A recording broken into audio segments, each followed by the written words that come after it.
Bonjour et bienvenue.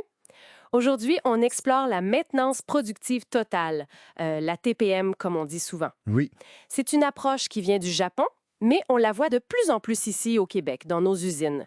L'idée forte, c'est vraiment de remettre les opérateurs au cœur de la maintenance de tous les jours. tout à fait. Puis c'est plus qu'une méthode, en fait. C'est carrément une culture d'entreprise.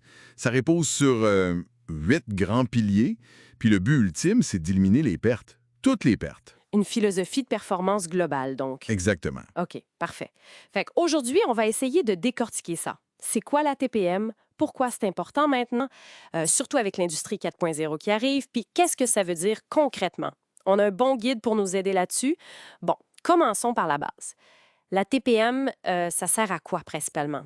Ben, le gros objectif, le nerf de la guerre, c'est de maximiser ce qu'on appelle le taux de rendement global, le TRG. TRG. OK. C'est l'indicateur clé pour savoir si tes machines roulent comme elles devraient, quand elles devraient, puis avec la bonne qualité. Pour faire ça, la TPM, elle attaque de front les 6 grandes pertes. Les 6 grandes pertes aussi? Oui, les pannes, les temps de réglage trop longs, les micro-arrêts, tu sais, les petits arrêts qui grugent le temps, les machines qui ne roulent pas à leur vitesse normale, les défauts de qualité, puis même les pertes quand on démarre une production. Puis j'imagine que chaque minute d'arrêt, ça coûte cher aujourd'hui. Ah, ça coûte très cher, vraiment. OK. Puis à part le TRG, il y a d'autres objectifs, j'imagine? Équipement plus fiable, c'est sûr. Mais on cherche aussi à réduire les coûts de maintenance, améliorer la qualité, augmenter la productivité, rendre l'environnement plus sécuritaire, très important ça. Puis, surtout, responsabiliser les équipes sur le plancher. Une vraie chasse au gaspillage, finalement. C'est ça, une chasse organisée, systématique. Bon, on parle souvent des 8 piliers. On n'aura pas le temps de tous les faire, mais parlons de quelques-uns. La maintenance autonome, par exemple. Ça semble central. Oui, c'est fondamental. L'idée, c'est de confier des tâches de base, genre nettoyage, inspection visuelle, lubrification simple, aux opérateurs eux-mêmes. Ah oui, directement à eux. C'est tenez ce qu'on est de mieux dans machine au quotidien. Ça permet de détecter les petits problèmes, les anomalies, bien avant que ça devienne grave. Puis ça libère les techniciens de maintenance, pour les cas plus complexes. OK, intéressant. Ça responsabilise, comme vous disiez. Exactement. C'est une question de fierté aussi, d'appropriation de l'équipement. On voit souvent une baisse rapide des petits arrêts juste avec ça. Et comment ça s'agence avec la maintenance planifiée? Ça s'emboîte parfaitement. L'autonome prévient, puis la planifiée organise le travail préventif et prédictif de l'équipe de maintenance. Fini le mode pompier. C'est le but. On veut un calendrier d'entretien basé sur l'état réel, pas juste réagir aux pannes. Ça réduit les urgences, ça optimise les interventions. On parle aussi d'amélioration continue dans la TPM. Oui, ça c'est le pilier amélioration spécifique ou Kaizen. Là, on met en place des équipes opérateurs, maintenance, ingénieurs pour trouver les vraies causes des problèmes qui reviennent tout le temps. Pour pas juste mettre un plaster sur le bobo. Exactement. Trouver la cause racine puis mettre une solution qui dure.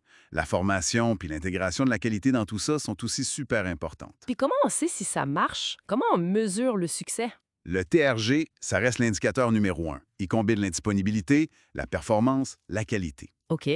Mais on suit aussi d'autres choses, comme le MTBF, le temps moyen entre les pannes, pour voir la fiabilité, D'accord. et le MTTR, le temps moyen pour réparer, qui montre si on est efficace quand ça brise. Je vois. Ce qui est fascinant, c'est de voir comment le rôle de la maintenance change.